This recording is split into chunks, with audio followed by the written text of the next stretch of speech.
Bagi Idrus Muria, ini adalah hari istimewa, berbeda dari hari-hari kemarin. Minggu lalu, Idrus Muria telah menghatamkan sebuah buku yang dipinjamkan oleh Pak Trisno.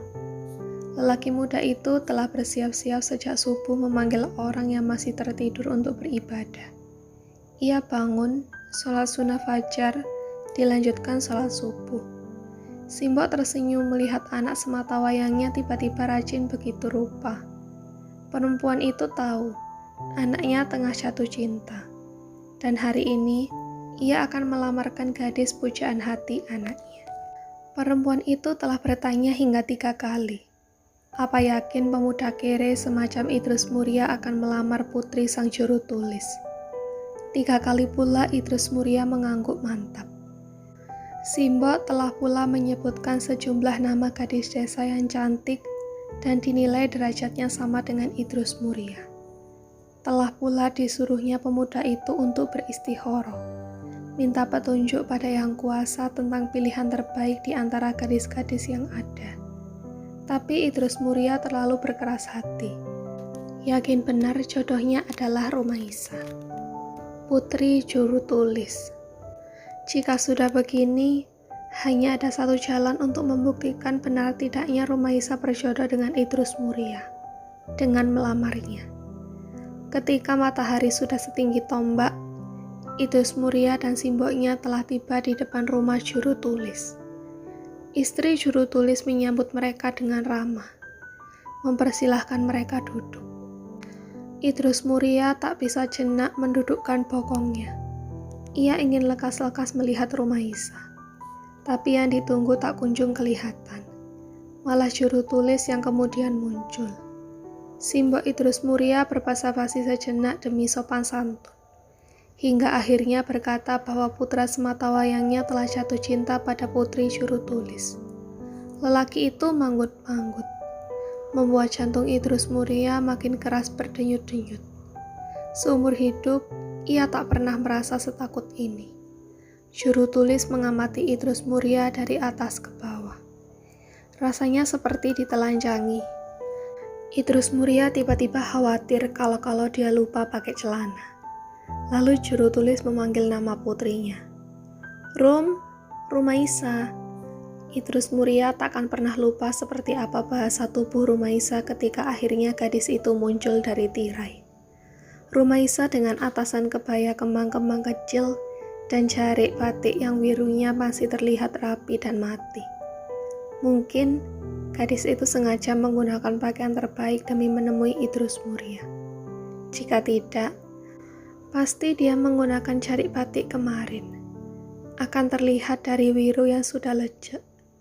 Gadis itu 1 detik, hanya 1 detik, tersenyum dengan matanya ke arah Idrus Muria. Setelah itu dengan sopan ia menyahut panggilan ayahnya. Kula Pak E. Juru tulis menyuruh Rumaisa ikut duduk. Hati Idrus Muria makin tak karuan. Ini adalah kali pertama gadis itu dalam posisi paling dekat dengannya. Betapa ingin ia menggapai tangan Rumaisa dan menggenggamnya. Tapi pemuda itu menahan diri. Tak mungkin dia melakukan itu di depan juru tulis yang kini seolah tengah menyidangnya. Juru tulis lalu menjelaskan pada putrinya bahwa Rumaisa dilamar oleh Idrus Muria. Mendengar itu, Rumaisa bersemu merah. Ia segera menunduk, menyembunyikan rasa riang yang menyergap hatinya. Idrus Muria bisa menangkap semua itu. Terbaca jelas di wajah Rumaisa. Diam-diam Idrus Muria pun girang. Tapi sekali lagi ia menahan diri. Namun kegirangan Idrus Muria tersendat tatkala juru tulis bilang, dia tak keberatan dengan siapapun yang akan menjadi calon suami putrinya, apapun latar belakangnya, dengan syarat laki-laki itu bisa baca tulis. Aku tak mau calon suami Rumaisa lebih bodoh. Laki-laki akan menjadi pemimpin keluarga. Bagaimana bisa memimpin kalau ia bodoh? Juru tulis menjelaskan. Syarat yang kedua, Rumaisa sendiri mau dipinang oleh laki-laki tersebut. Ia tak ingin memaksakan kehendak pada putrinya. Maklum, Rumaisa adalah perempuan satu-satunya dari 5 bersaudara. 3 kakaknya laki-laki Rumaisa telah menikah. Kini gilirannya. Gadis itu masih punya 1 adik laki-laki yang belum akil balik. Sebagai putri satu-satunya, juru tulis tentu menginginkan yang terbaik bagi putrinya. Dan agak berbeda dengan kebanyakan orang tua yang lebih suka memilihkan jalan suami bagi putrinya. Parameter kebahagiaan anak bagi juru tulis bukan sederhana itu. Ia percaya pilihan putrinya adalah laki yang pasti dicintainya. Dan cinta adalah modal utama untuk menggapai kebahagiaan keluarga. Pandangan juru tulis ini adalah pandangan berbeda dari kebanyakan orang tua yang biasanya kolot. Usai menjelaskan itu semua, juru tulis lalu mengambil potlot dan selembar kertas, menyodorkan 2 benda itu pada Idrus Muria. Tuliskan namamu, perintahnya. Idrus Muria berdoa ketika mengambil potlot tersebut, berharap tulisannya yang lebih mirip cakar ayam bisa terbaca jelas. Dia benar-benar tak percaya diri meski telah diajar baca tulis oleh Pak Trisno. Kini Idrus Muria menyesali diri. Kenapa dia begitu tergesa melamar Rumaisa? Seharusnya dia berlatih kembali menulis halus agar tulisan tangannya lebih elok. Juru tulis melihat hasil tulisan Idrus Muria yang seperti cakar ayam itu. Ia manggut-manggut. Lalu perintahnya lagi, tulis nama putriku. Telah ratusan kali ia menulis nama Rumaisa sejak ia mengenal huruf abjad. Ia tahu takkan salah. Juru tulis kembali manggut-manggut. Tuliskan, untuk apa engkau kemari? Idrus Muria pun menulis lagi. Saya kemari untuk menyunting Rumaisa. Juru tulis kali ini mengembangkan senyumnya. Sudah lama kamu belajar menulis, Le? Sudah kira-kira 1 bulan, Pak. Idrus Muria menjawab dengan malu. Tak menyangka akan ditanya soal itu. Siapa yang mengajarimu? Pak Trisno. Pak Trisno pedagang kelopot itu. Ya betul, Pak. Tapi Pak Trisno sudah tidak dagang kelopot lagi. Sebab modalnya diambil Jepang. Oh ya? Juru tulis baru tahu. Ia melihat prihatin. Iya, Pak. Juru tulis menghela napas. Lalu Idrus Muria melanjutkan. Sekarang saya yang dagang kelopot, Pak. Maksudmu jadi buruh? Dulu saya memang buruh linting di Pak Trisno, Pak. Tapi sekarang saya bukan buruh lagi. Saya jualan kelopot yang saya buat sendiri. Juru tulis terlihat terkejut dengan jawaban Idrus Muria.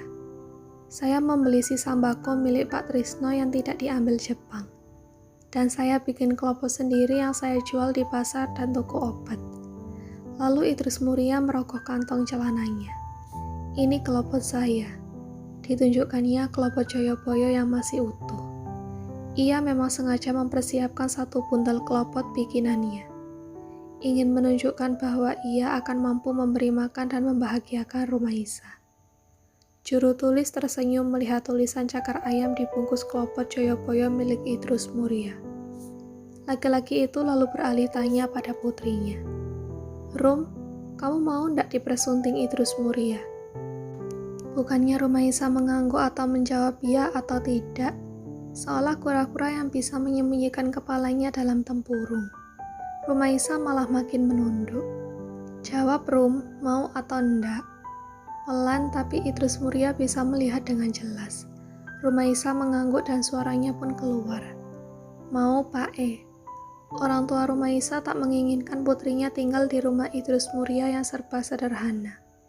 Atau lebih cocok dibilang pas-pasan. Dengan izin dari simboknya, setelah pernikahan sederhana dilangsungkan, Idrus Muria kini pindah ke rumah juru tulis. Kamar Rumaisa kini digunakan berdua. Benar dugaan Idrus Muria, bahwa Sujakat pernah melamar perempuan yang kini jadi istrinya. Rumaisa bercerita ketika malam pertama mereka. Mas Jakat tak bisa baca tulis abjad. Jangan sekali-kali kamu panggil dia dengan sebutan mas di depanku. Masmu ya cuma 1, aku. Rumaisa tersenyum kecil dan mengangguk.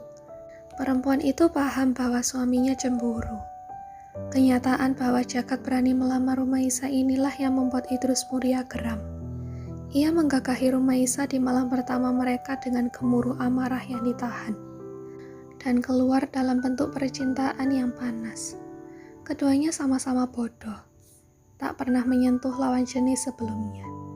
Meski awalnya malu-malu, tetapi kemudian mereka saling mempelajari peta tubuh lawannya. Diam-diam Idrus Muria merasa menang, sambil membayangkan apa yang dipikiran Jagat jika melihat ia dan Rumaisa bercinta demikian panas. 2 bulan Rumaisa kosong, hingga suatu pagi ia muntah-muntah, dan mendadak menyuruh ibunya menjauhkan nasi pulen yang baru diliwetkan dan mengeluarkan hawa hangat nan nikmat. Rumaisa merasa bau nasi sangat mengganggu penciumannya.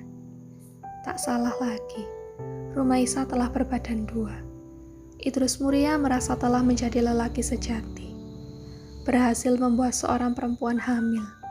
Dalam 3 bulan usia pernikahannya, penjualan kelopot Joyoboyo kian meningkat. Ia merasa Tuhan sangat menyayanginya. Hidupnya semakin mapan karena penjualan kelopot Joyoboyo. Anak memang bawa rezeki. Idrus Muria makin giat bekerja. Kini ia merasa waktunya membuat etiket untuk kelopot produksinya. Ya, mungkin dia memang belum mampu untuk membuat selubung kemasan mentereng. Tapi dia sudah menghitung-hitung. Modalnya cukup untuk membuat etiket. Ia tak keberatan bekerja ekstra menempelkan etiket itu satu-satu di bungkus kelopotnya. Malam, sebelum ia mengunjungi tukang cetak, Idrus Muria telah mencoret-coret desain untuk etiket kelopotnya. Ia ingin yang berwarna. Ia ingin huruf-hurufnya dicetak dengan mesin, bukan tulisan tangan. Pasti jauh lebih rapi daripada kelopot Jagat, pikir Idrus Muria. Ia telah membayangkan kemenangan yang manis, yang akan membuat Sujagat kesal karena melihat bungkus kelopotnya yang jadi mentereng dengan etiket baru. Satu lagi, Idrus Muria memutuskan untuk meletakkan gambar pas foto wajahnya di etiket itu. Pasti Jagat akan makin sebal melihatnya. Ia ingin dikenal oleh semua orang yang menghisap kelopotnya. Ia ingin mereka kelak menegurnya di jalan. Betapa asyiknya dikenal orang. Sementara ia tak mengenal orang itu. Kesannya akan seperti orang penting. Ia ingin fotonya menjadi lambang kelopot Joyoboyo. Ia ingin orang-orang mengira bahwa dirinya bernama Joyoboyo. Pasti seru jika semua orang berpikir demikian. Setelah mengambil selembar pas fotonya di tukang foto, ia berencana langsung ke tukang cetak. 3 hari yang lalu, ia memang sengaja meminjam kemeja mertuanya untuk berfoto. Sebab Idrus Muria tak punya baju yang cukup pantas. Ia harus menunggu lebih lama hingga fotonya jadi. Sebab ia menginginkan foto berwarna. Tukang foto butuh waktu untuk memberi clear di foto yang asli hitam putih. Dengan perasaan mengembang, dia mengunjungi tukang cetak, tanpa memperhatikan bahwa kota M hari itu lebih sepi dari biasanya. Meskipun suasana cerah, tak ada hujan, tak ada mendung, Gunung Merapi pun terlihat agung di kejauhan. Itu adalah hari yang indah, awal yang sempurna untuk bisnis Idrus Muria. Hingga ia tiba di tempat tukang cetak. Kios tukang cetak tutup. Idrus Muria celingak-celinguk, mengetuk pintunya berkali-kali sambil mengucap salam, tapi tak ada yang menjawab. Ia baru menyadari rumah-rumah dan kios di sebelah tukang cetak pun tutup. Hei, kenapa banyak yang tutup? Pas foto yang tadi di kantongnya pun telah ia genggam. Tak sabar menunjukkannya pada tukang cetak. Idrus Muria mengetuk-ngetuk pintu kios lebih keras. Tak ada jawaban dari dalam. Hingga ia merasakan mata senapan menempel di punggungnya. Memaksanya mengangkat tangan, dan menyuruhnya untuk berbalik pelan-pelan dengan logat yang sulit ditangkap. Idrus Muria melihat 3 orang prajurit bermata sipit dan berkulit kuning. Masing-masing menyodorkan bedil ke arah Idrus Muria. Tangannya seketika lemas. Demikian lemas, hingga ia tak mampu lagi menggenggam pas foto yang sedari tadi dipegangnya. Hingga hari gelap, Idrus Muria tak juga datang. Istrinya yang tengah berbadan dua menunggu dengan was-was. Ia telah memasak untuk makan siang suaminya sejak tadi. Tapi kini, makanan itu tentu saja telah dingin. Meski Ibunda Rumaisa telah menyuruh putrinya makan sejak siang tadi, demi mengingatkan bahwa janin yang tumbuh di tubuhnya perlu nutrisi lebih banyak. Tapi ia berkeras menunggu suaminya. Idrus Muria tak juga muncul. Hingga hari benar-benar pekat. Hingga kekhawatiran Rumaisa benar-benar beralasan. Orang tuanya pun khawatir. Juru tulis memutuskan untuk keluar, mencari di mana Idrus Muria, menantunya. Malam itu terasa benar suasana mencekam di kota M. Banyak rumah tak menyalakan petromak sehingga pekat menyelimuti. Mata kucing liar terlihat makin menyala-nyala di kegelapan. Dan suara binatang malam terdengar kian senter seolah memberitahu kabar buruk. Mangga dan jambu sesekali terdengar jatuh dari pohon. Santapan yang tak usai dimakan keserakahan kalong. Juru tulis kembali dengan tangan kosong, membuat Rumaisa menangis sejadi-jadinya. Suaminya hilang. Juru tulis mendengar kabar bahwa beberapa pemuda dibawa paksa oleh Jepang ke Surabaya. Itulah yang bisa ia kabarkan pada putrinya yang berduka. Keesokannya seorang bocah pasar datang, membawa selembar pas foto berwarna gambar wajah Idrus Muria. "Aku nemu itu di depan rumah tukang cetak Mbak Yu," ucap bocah itu kepada Rumaisa. "Aku mau ketemu tukang cetak, antarkan ke sana." Tapi bocah pasar tak lekas bergegas. Ia bergeming. "Ayo cepat, nunggu apa?" Mbak Yu," bocah pasar berucap ragu. "Tukang cetak dibawa Jepang ke Surabaya. Jadi mungkin Mas Idrus juga." Dan pecahnya tangis Rumaisa. Perempuan itu seraya merasa telah jadi janda. Tak ada yang tahu pasti nasib orang yang dibawa pergi Jepang. Orang bilang di Surabaya mereka dibawa ke sebuah tempat bernama Koblen. Apa Koblen itu? Tak ada yang tahu juga. Rumaisa benar-benar tertekan. Ia ingin pergi untuk mencari Idrus Muria, tapi juru tulis dan istrinya menyuruh Rumaisa untuk sembunyi. Demi mendengar kabar orang-orang Jepang juga membawa paksa perempuan untuk dijadikan pemuas hawa nafsu. Perempuan itu depresi. Ia yang bukan gadis lagi, tiba-tiba dibingit oleh orang tuanya. Rumaisa hanya menangisi hari-harinya hingga pandangannya kabur dan matanya bengkak. Perempuan itu tak makan, tak minum. Satu-satunya rasa yang dicecapnya selama berhari-hari adalah rasa air matanya yang kini pun telah habis terkuras. Hanya ada sisa sesengguk, tapi tak setetes pun air keluar dari matanya. Tubuh Rumaisa mengurus hanya dalam hitungan hari. Kulitnya mengeriput seolah ia 10 tahun lebih tua. Dan rambutnya rontok. Semua nutrisi tubuhnya diambil oleh cabang bayinya, sedang kecantikannya diserap kesedihannya, hingga tak ada lagi sisa nutrisi yang bisa diserap oleh janinnya. Dan janin itu pun memutuskan pergi dari tubuh Rumaisa. Juru tulis dan istrinya mengundang Maiti, paraji yang biasa menangani orang hamil di kota M, memintanya memeriksa calon anak Rumaisa. Tapi diakhiri oleh Maiti dengan mengeluarkan janin yang telah gugur. Bahkan ketika sisa janin dikeluarkan dari tubuh Rumaisa, perempuan itu telah jadi demikian dingin, tanpa ekspresi, membuat ibunya miris, tak kuat melihat putri sematawayangnya begitu menderita.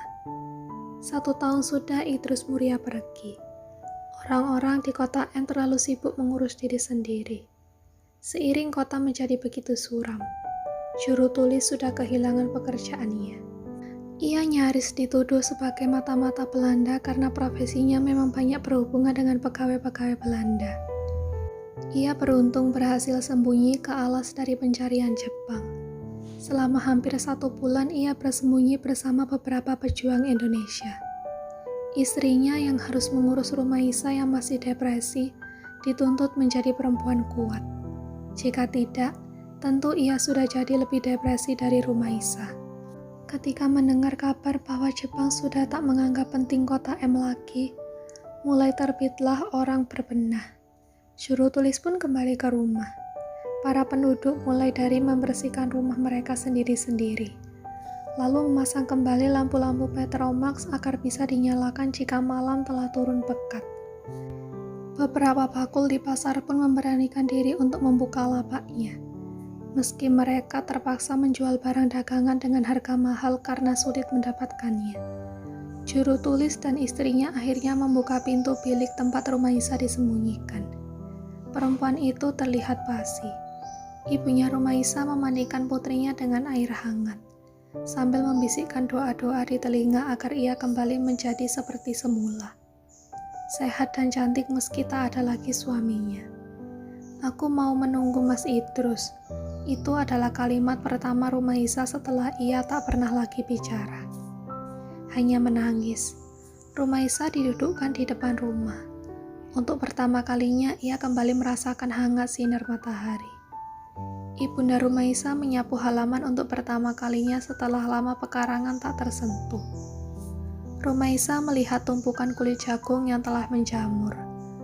Itu kulit jagung yang sebenarnya telah kering dijemur, tinggal dipotong-potong untuk jadi kelopot. Terlalu lama mereka teronggok di luar. Tak ada yang peduli, terlupakan. Rumaisa masuk ke dalam. Ibunya heran, begitu pula ayahnya. Perempuan itu mencari kelopot milik suaminya, kelopot yang belum sempat dijual. Ia lalu mengambil geretan dan mengisap kelopot itu. Juru tulis awalnya hendak marah, tapi istrinya melarang. Sebenarnya kelopot-kelopot itu sudah disimpan terlalu lama di udara terbuka. Aroma dan rasanya juga jauh dari sedap. Tapi Rumaisa tak peduli. "Biarkan," pinta istrinya. "Biarkan Rum mengepulkan kesedihannya ke udara." Benar saja, tiap kelopot yang diisap Rumaisa seperti menyerap energi baru ke tubuhnya. Sedang asap yang keluar dari mulutnya seperti menguapkan duka yang kemarin menumpuk. Lambat tapi pasti, Rumaisa pulih. Bukan menjadi Rumaisa yang dulu, yang begitu feminim dan penurut. Kini Rumaisa berubah menjadi lebih tegar. Ia mencari kulit jagung untuk dijemur dan dijadikan kelopot. Ia juga belajar melinting campuran tembakau dan cengkeh. Setelah itu, ia membungkus kelopot-kelopot bikinannya tiap 10 batang dan menuliskan kelopot Joyoboyo di bungkusnya. Tulisannya tentu saja jauh lebih bagus daripada tulisan suaminya Idrus Muria. Rumaisa mengisi hari-harinya dengan menjual kelopot-kelopot itu di pasar dan toko obat. 2 hari sekali diambilnya hasil penjualan kelopot di tempat yang sama. Ibunda Rum memutuskan untuk menjual kalung dan gelang emas miliknya, untuk membeli tembakau rajang dan cengkeh. Sebenarnya suaminya tak setuju. Ia menganggap apa yang dilakukan putrinya saat ini disebabkan kesedihan Rumaisa belum benar-benar hilang. Laki-laki itu lebih senang dengan Rumaisa yang dulu, yang penurut, menunduk ketika diajak berbicara orang lain, dan senantiasa melayani selayaknya perempuan Jawa baik-baik. Tapi sang ibu lalu berkata, "Rum yang itu sudah mati. Kang Mas mau terima atau tidak, Rum yang sekarang atau Rum yang layu dan seolah mati seperti sebulan yang lalu." Juru tulis tahu ucapan istrinya benar. Lagi pula, telah lama pula juru tulis kehilangan pekerjaan sejak Belanda pergi dan digantikan Jepang. Ia hidup dari simpanannya, dan merasa cukup beruntung tidak termasuk orang yang dibawa Jepang ke Surabaya. Rumaisa kembali menjadi kembang, bukan gadis lagi memang, tapi cap janda kembang senantiasa melekat di dirinya. Semua sudah yakin benar Idrus Muria telah mati di Surabaya. Meski tak ada berita satu kata pun yang mengabarkan kematian suaminya itu.